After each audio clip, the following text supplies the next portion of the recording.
করে আইনজীবীদের জীবিকা চলে না। আইনজীবীরা সমাজের এমন একটা শ্রেণী যারা সবচেয়ে শিক্ষিত শ্রেণী। ওরা বিভিন্ন আইন যা এই ভারতবর্ষের সংবিধান যা রচনা করেছে সে আইনটা কোর্টে এই এক মাস, আজকে আমরা 1 মাস ঢুকিনি, কোনো আদালতে ঢুকিনি, আমাদের রোজগার নেই, সমস্ত স্বীকার করে আমরা হচ্ছে যে আজকে রাজপথে দাঁড়িয়ে আছি। কেন? তা শুধুমাত্র আমাদের নিজেদের স্বার্থে নয়, মানুষের স্বার্থে। আজকে চিন্তা করে দেখুন যে আইন তৈরি হচ্ছে বিরুদ্ধে, তার জন্য হাইকোর্ট, তার জন্য সুপ্রিম কোর্ট, তার জন্য হচ্ছে যে ডিস্ট্রিক্ট জাজের কোর্ট ইত্যাদি কোর্টকে তৈরি করা হলো। আসানসোলের পারিবারিক আদালতে কোনো রায়, বিচারকের কোনো রায় আপনার মনিকে ডিস্ট্রিক্ট জাজ বা অন্য কোনো কোর্টে গিয়ে হচ্ছে যে সেই বিচার আপনি পাবেন না, যাওয়ার মতো আপনার কোনো অধিকার নেই। যত দূর যেতে হয়, তো আমি খুব আশাবাদী হয়তো কিছু হবে।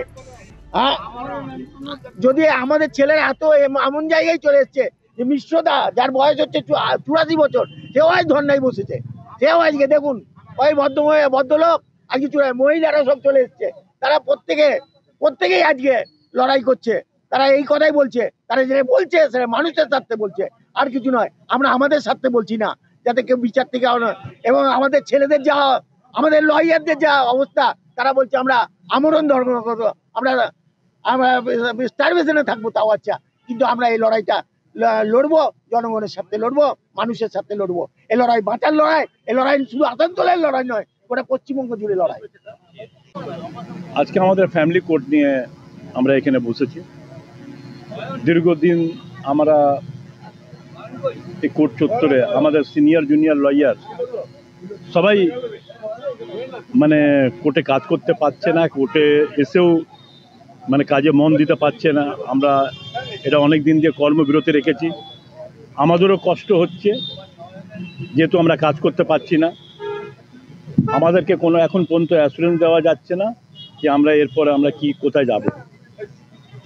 আজকে আসানসোল কোর্টে 30,000 মামলা একটা কোর্টের যে দিয়ে দেওয়া হয়েছে, সেটা কিভাবে একটা কোর্ট চালাবে? কোর্টে ইনফ্রাস্ট্রাকচার এখন পর্যন্ত তৈরি নেই।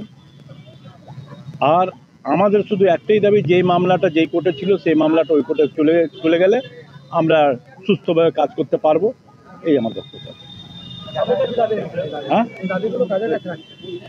এদের কথা আমরা ডিস্ট্রিক্ট জাজ কাছে রাখছি, আমরা জোনাল জাজ কাছে রাখছি, হাইকোর্টের কাছে রাখছি।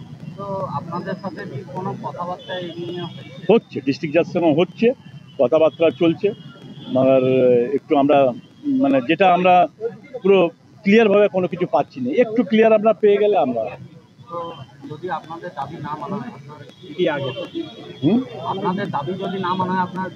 আমরা তো এখানে বসে আছি, বসেই থাকবো। আমাদেরও কষ্ট। সব থেকে বড় জিনিস আপনারা ভাববেন কি, আমাদের 3,000 লয়ার ইফেক্টেড, তার সাথে সাথে 30,000 যে পেন্ডিং মামলা, মহিলারা যারা টাকা পাচ্ছেন না, 125, 127, 128 যে মামলাগুলো পড়ে আছে, তারাও তো ওই কাজগুলো সুস্থভাবে হচ্ছে না।